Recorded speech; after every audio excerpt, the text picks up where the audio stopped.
Hey guys, welcome back to my channel, and today we are making luscious and velvety beef stroganoff. I don't know about you, but I was raised off Hamburger Helper, okay? And beef stroganoff just happened to be one of my favorite dishes. I love when my mom made this for dinner.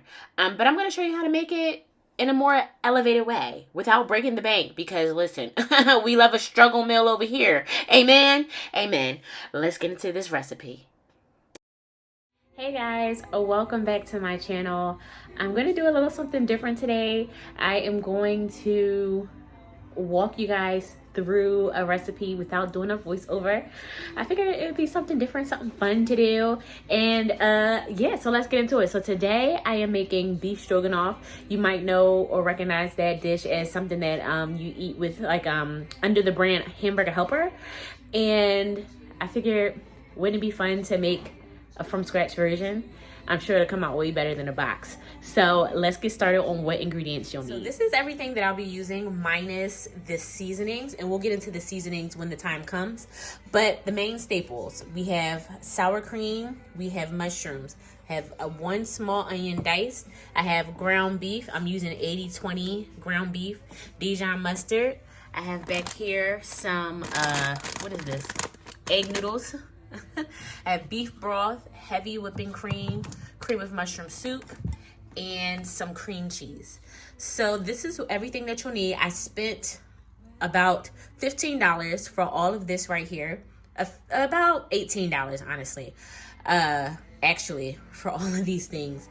And so if you are looking for an inexpensive meal for, you know, a weeknight, this will be a perfect meal for you. Okay, so we're gonna get started with just some olive oil in, wow, in the bottom of my pan. Not too much because we're about to fry up the beef and it will create its own grease. So I just do it out of habit, quite frankly, but you don't have to add oil to your pan. I'm gonna use this whole packet I got from my local supermarket. And I'm just gonna go ahead and dump, that in. I don't know, there's some people who wash their ground beef. I am not one of them. If you are, let me know down in the comments below that you like to clean your ground beef. And how do you clean it? You clean it in a strainer? I'm not sure how that works, but so you guys know how to cook ground beef. So that's what we're gonna do. I'm gonna go ahead and season my ground beef right now because I want all those seasonings to cook into the meat. So let me get the seasonings and I'll be right back. All right, so we're gonna keep the seasonings pretty simple. All of these ingredients you can get at your local supermarket as well as your local Dollar Tree or Dollar General, whatever is near you, so you don't have to break the bank. I'm gonna use some garlic powder, about a tablespoon of that. I'm gonna go in with some Lawry's seasoning salt. Let me adjust this camera a little bit so you guys can see what's actually going on. So some Lawry's seasoned salt. I'm gonna go in with about 2 teaspoons of that. I'm gonna go in with some onion powder. About a heaping teaspoon of that. And finally, some black pepper. And I'm gonna do about a teaspoon of that as well. I'm going to go ahead and mix that all in. I know that there are some people who like to season their meat after they cook it, but do whatever floats your boat. All right, I'm going to continue to let this cook up and I'll be back. All right, so I went ahead and I added my onions and my mushrooms, but as you can see, my meat isn't totally cooked. I waited until my meat was about 75% cooked before I went ahead and added some Sazonadar Total, which is just like a complete seasoning. I like it. It's salty. It has like cilantro and more onion powder and garlic and parsley and cumin in it. I really like it. I got that from my local ShopRite, but if you don't have that, at my local Dollar Tree I actually found this seasoning, which is basically the same thing, and it was $1.25. So go to your local Dollar Tree, see if they carry it. They usually have pretty good seasonings at the local Dollar Tree. So don't sleep on it if you if you don't get your seasonings and stuff from there. Get your seasoning for low.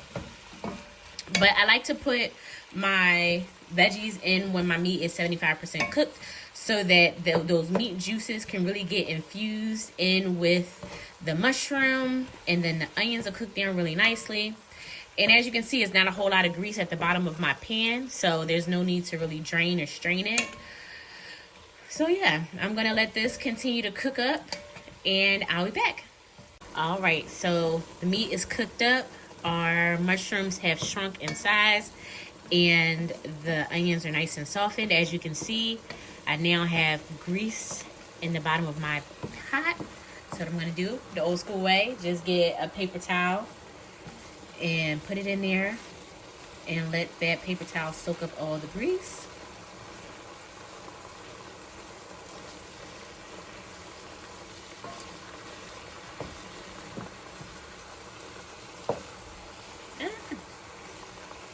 All right, don't forget to remove said paper towel.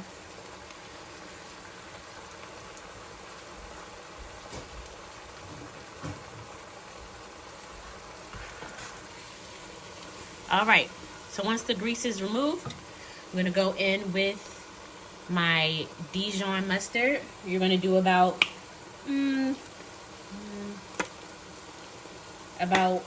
1.5 tablespoons of Dijon mustard, not too much. Go ahead and mix that throughout. And the Dijon mustard gives it a nice zesty flavor.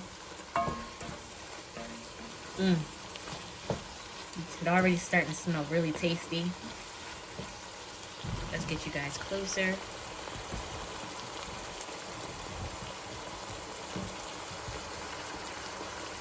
Perfect.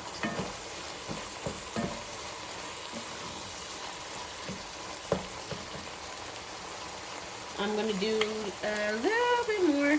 There you go. So we're gonna do 2 tablespoons of Dijon mustard.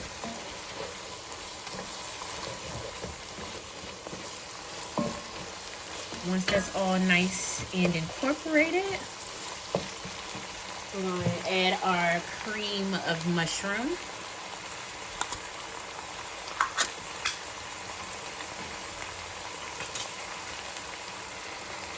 And add the whole can in.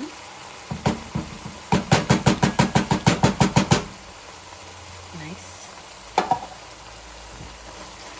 Mix that in.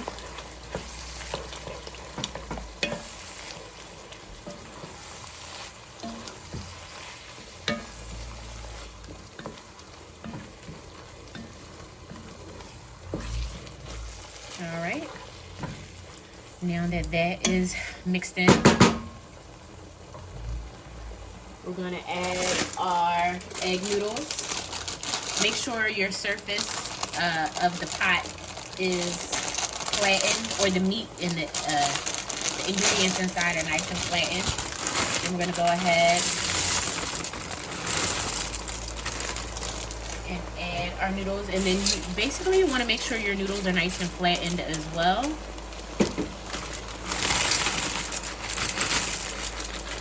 Alright, so the whole bag is in. We're going to turn our fire down. It was on a medium high. I'm going to put it on medium. And now I'm going to go in with, oops, can you guys see? My beef broth.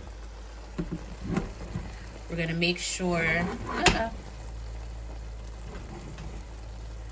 me fix you guys again. I have a new tripod, so I'm trying to get used to it. But we're going to go ahead and add our beef broth in. And you want to make sure it covers the noodles.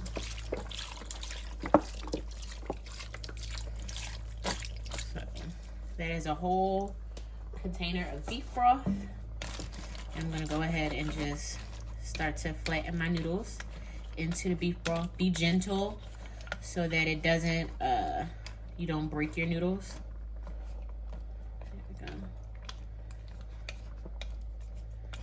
All right. So it looks like my noodles aren't going to fully submerge, but it's okay. It's all right, because they'll end up getting cooked all the way through. There we go. So now I'm going to add a lid, and we'll let our noodles cook all the way through. And I just want to say, I know I'm a little biased, but it smells really good already. That beef broth, woo, it smells really good. So we're going to let this cook for about 8 minutes, and then we'll check on it again. All right, 8 minutes have passed, and my noodles is looking good. They smell really good, too. Oops, so I'm going to go ahead and mix it up. Look at that. All right. As you can tell, it's a little loose. So we're going to zhuzh it up. So first we're going to go in with heavy whipping cream. So I have a pint right here. So I'm going to go ahead and use the whole pint.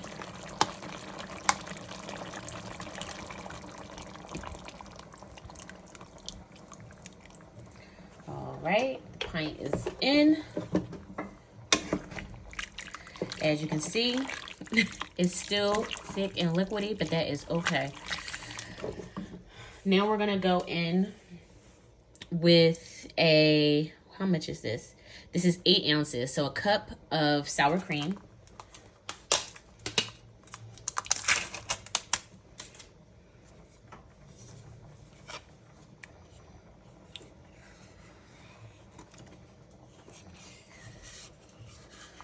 And one thing that I like about this recipe is that it doesn't leave, like, you know how when you use, when you make a recipe and there's leftovers of ingredients, this, you know, for the most part, just uses all the ingredients up. So you don't have any of that just sitting in your fridge, which is not my favorite. I hate that when it happens, because now I got to think of something else to use the rest of the ingredients for.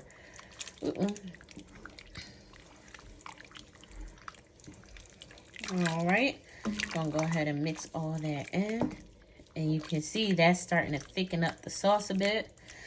Last but not least, I have some cream cheese here. I am going to, I already had this in my fridge, as you can see, but I'm gonna go ahead and let me get a knife, and I'm gonna use 4 ounces of cream cheese. So that's about half of the pack.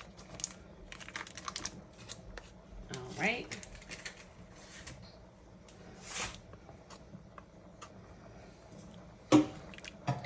And I'm going to just let that slowly melt into our stroganoff.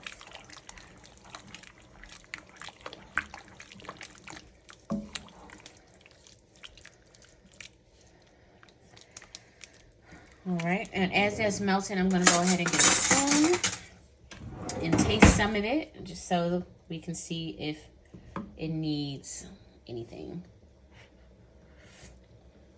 Oh my gosh. Ooh, child, that is good already. It does need a little bit more seasoning, a little bit more salt specifically, but the flavor is good. So I'm going to go back in with a little bit more of this seasonal. I did another little teaspoon and a half of that. And I'm going to come over here and I'm going to get some salt. Some good old-fashioned salt.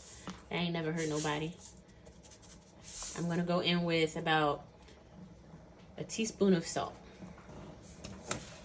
All right.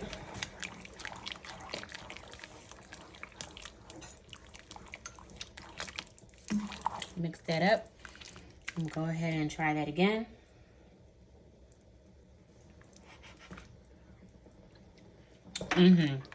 That's what it needed. Okay, you see that cream cheese is melting down really nicely. Our sauce is thickening up beautifully.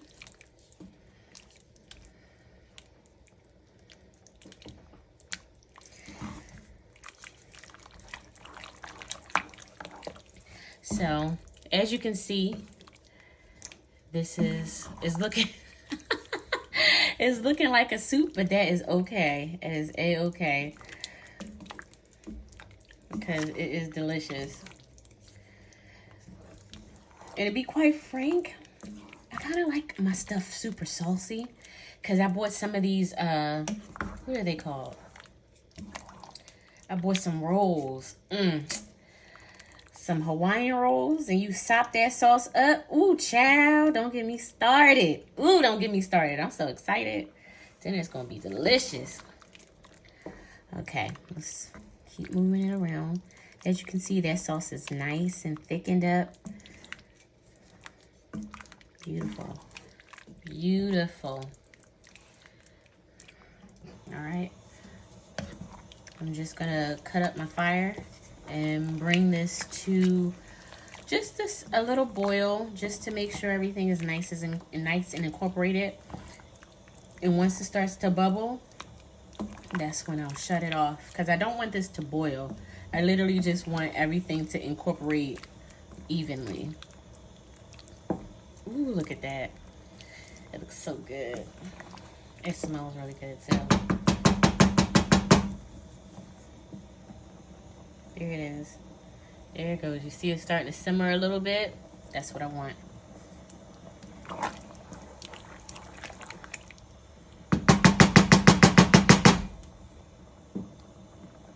All right, cut it off. And our stroganoff is done. Let's plate it up. Okay, so it has been a long day. And it is not over yet.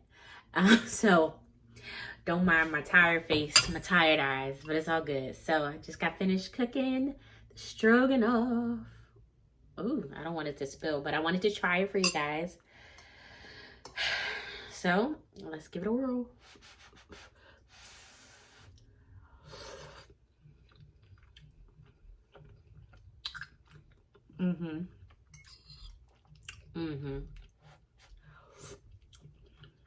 It came out so good. It's so buttery, which is crazy because we didn't use any butter.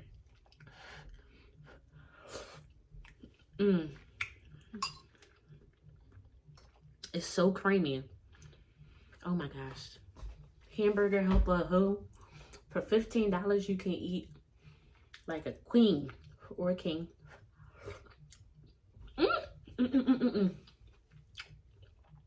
So you have to try this. It's so good. I can't wait to finish it. Also, I'm going to be seeing if I can freeze this, because it's only 3 of us. And I made a really big pot of it. But I don't know how to cook in small batches. I'm from a pretty big family. So I'm going to see if I can freeze it and turn it into a freezer meal. I'm leaning towards, I think I might be able to. I don't see why not, right? But I'll let you guys know in the comments below or in the description box below if you can freeze this or not. Because by the time I put this video up, I will have the answer. So yeah, I'm really excited. I hope I can freeze this, but give this a whirl. If you try this, definitely leave a comment down below in the comment box. Let me know how you like it. And let me know what you guys do different. I mean, at the end of the day, this channel is not just me dictating to you how you should make things. This is a collective experience. This is something for people who can't cook. And this is for people who can cook and have tips and tricks of their own.